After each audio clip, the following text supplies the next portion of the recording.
G'day everyone, and welcome to the start of another video. In this video we do a little bit more free camping, and then we arrive at 80 Mile Beach, and we spend a couple of nights there, have a look at some beautiful sunsets, and we do some beach walks. Very nice. From there we move on to Port Hedland. We have a look at the big port there where they got those ships coming in and out, and a lot of ship movement there, and very interesting to watch. Hope you enjoy the video. I'm Mick, and this is Sally. Together we've been caravanning Australia since the 1980s, and more recently we started to put the videos together just to show you some of what we see out there. There's a lot to see in Australia, and we hope you enjoy what we have here to show you. Joining us on the big lap with their own van are our good friends Michael and Janice. You can follow us on our trips via the following social media platforms.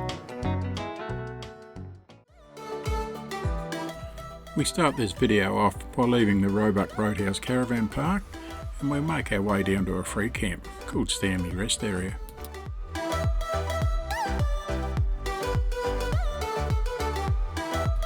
It was a nice easy drive. There looked like a bit of cloud down south, but as we progressed down, the cloud did not get any heavier.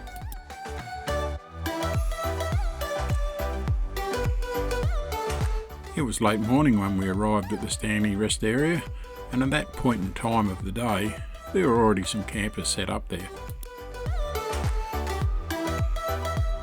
It's a reasonably big camping area, this one, and that left us plenty of room to easily select a suitable site. G'day everyone, and we've made it to the Stanley Rest Area this morning. We're all set up nice and early, middle of the morning. Beautiful drive this morning. Here for one night, and then we move on to 80 Mile Beach tomorrow. Great camping area, this one. The ground's fairly flat, no issues with levelling the van at all. It just makes life so much easier to roll in, and presto, you're ready to sit down and relax.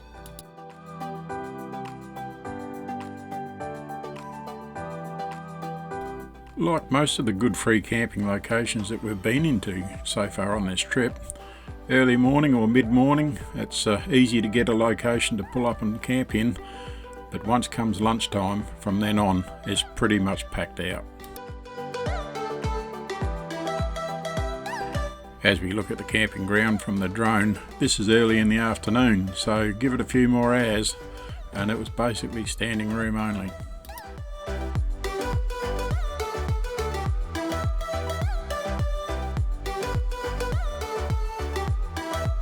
To finish our day off, we had a very colourful sunset in the west, and that left us a bit of hope for what we're going to see when we get down to 80 Mile Beach.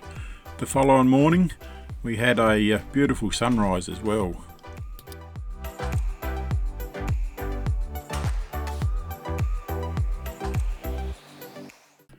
The following morning it was on the road again, this time heading for 80 Mile Beach, and as we passed through the Sandfire Roadhouse we had a quick refuelling stop.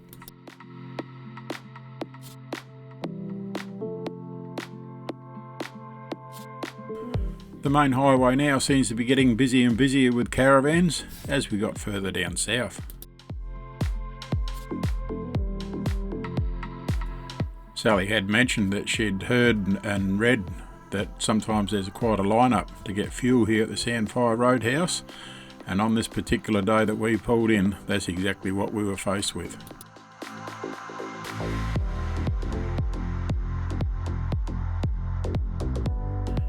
Time was on our side, so this bit of a line up here wasn't a big issue to us. It's just a matter of going with the flow and getting the fuel when your turn comes up. This is a very old roadhouse, this one, but a welcoming stop all the same.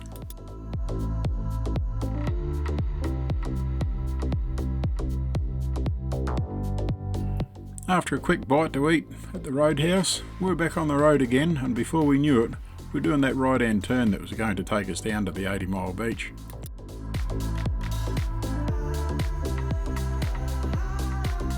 It was a 9-kilometre dirt road that took us down to the 80 Mile Beach Caravan Park, and the road itself was in very, very good condition, and very little dust.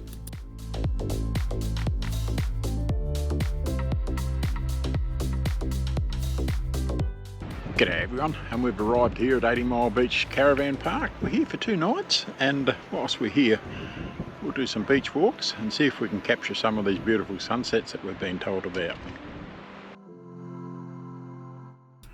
We booked our sites here at the Caravan Park a number of days ago, but of course leaving it that late in the season we could only get unpad sites, and that's fine. A lot of unpad sites here and a lot of pad sites too, but basically the Caravan Park was booked out for most nights that we were there.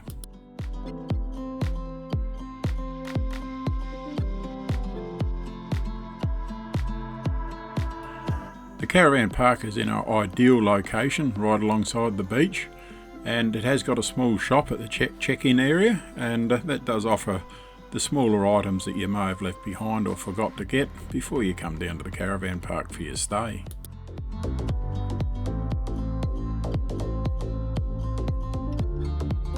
Alongside the southern walkway that takes you down over the sand dune that go onto the beach is a war memorial here, and that's worth a visit should you be in the area.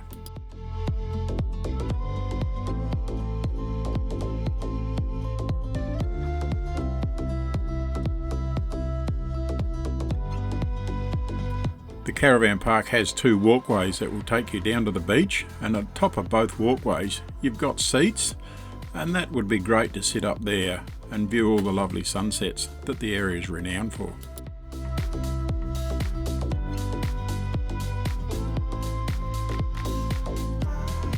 For those that want to come down onto the beach and do a bit of serious fishing, you are permitted to bring your vehicle down here and take all that fishing tackle the easy way and try and catch that elusive fish.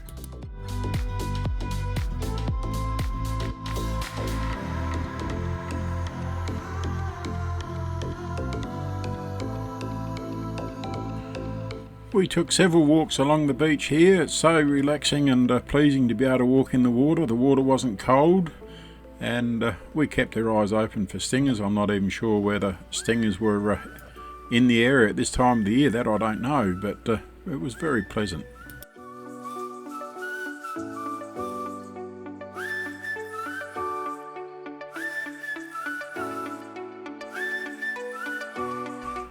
On both nights that we stopped at 80 Mile Beach, we made sure that we were down on the beach to view a beautiful sunset, and we had 2 good sunsets whilst we were there, and lots of people still out fishing, and just as many out walking along the beach.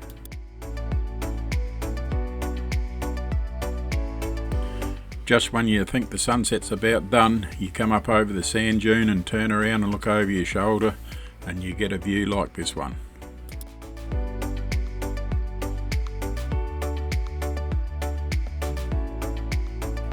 Both days while we were at 80 Mile Beach we had perfect weather, and of course that made perfect beach weather.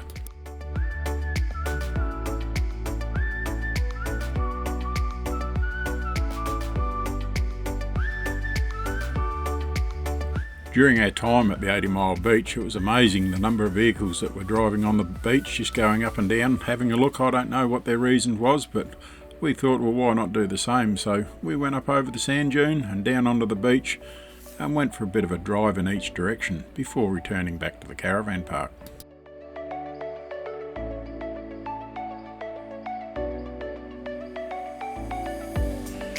We went down onto the beach with full tyre pressures. We didn't let them down at all, and it's only a matter of following where everyone else is going, and of course that's on the compacted sand, and it was very easy driving.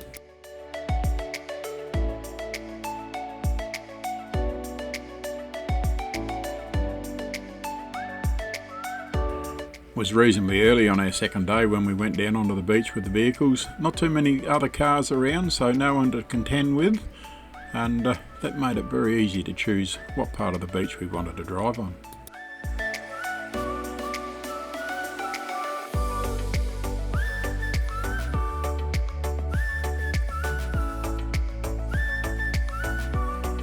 We only did that short drive each way as mentioned before, and now that that was ticked off the bucket list, it was time to get off the beach and head back towards the Caravan Park.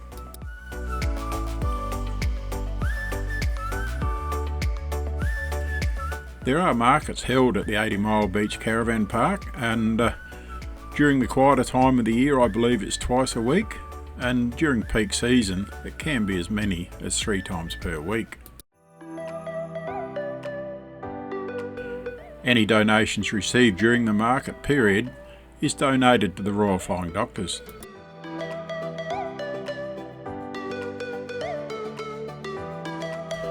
Two days is not very long to spend at such a beautiful place like the 80 Mile Beach, and so much sand to walk on, and before you'd know it your time is running out, and we're now moving into that sunset period, that golden hour period, and we're eagerly waiting for this beautiful sunset on our second night.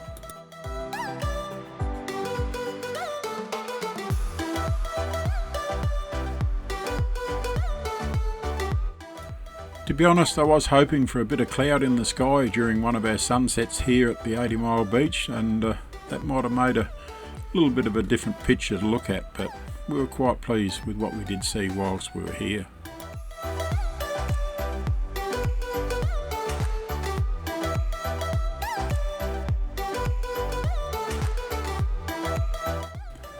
After 2 great days at the 80 Mile Beach, we were on the road again, this time heading for Port Hedland.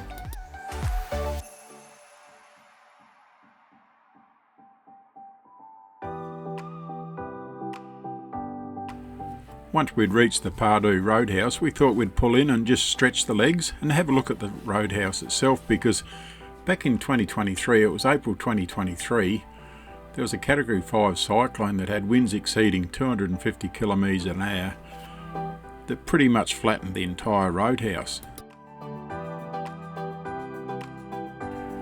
At the time that the cyclone hit the roadhouse and destroyed the roadhouse, the wind speed was so fast that it actually broke Australian wind speed records.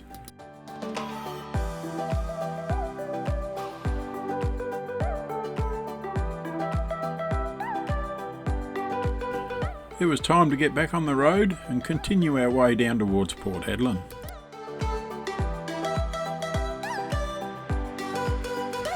Port Hedland's a mining town, and as expected, we started to see some mining trucks.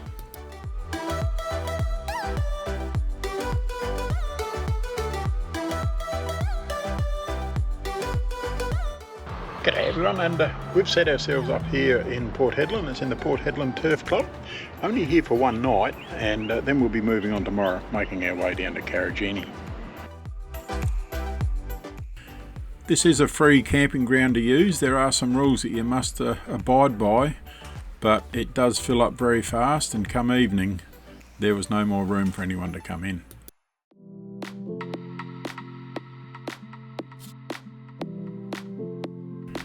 As we were only stopping in Port Hedland for the single night, once we were set up at the Turf Club, we headed down to the harbour here and watched some of these massive ships, and this one here, as the tugs were pushing it out and guiding it out into the channel to leave the area. Today, Port Hedland is the largest iron ore tonnage port in the world and the highest tonnage port in Australia. The port exports in excess of 520 million tonnes of iron ore each year.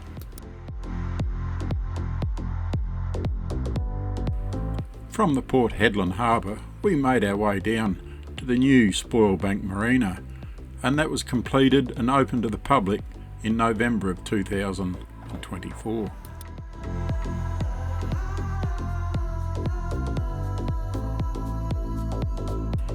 This area here is something that the people of Port Hedland should be very proud of. It offers somewhere to sit, it's got barbecues, picnic areas, it's got the marina, the boat harbour, and of course a boat ramp. It's just a place for the family to come down to. With such pretty blue water, it's something that you could sit and look at day after day.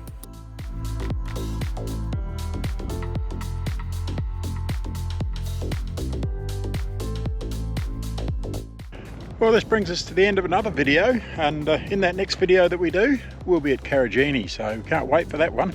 And until that video does go up, you take care and look after yourself.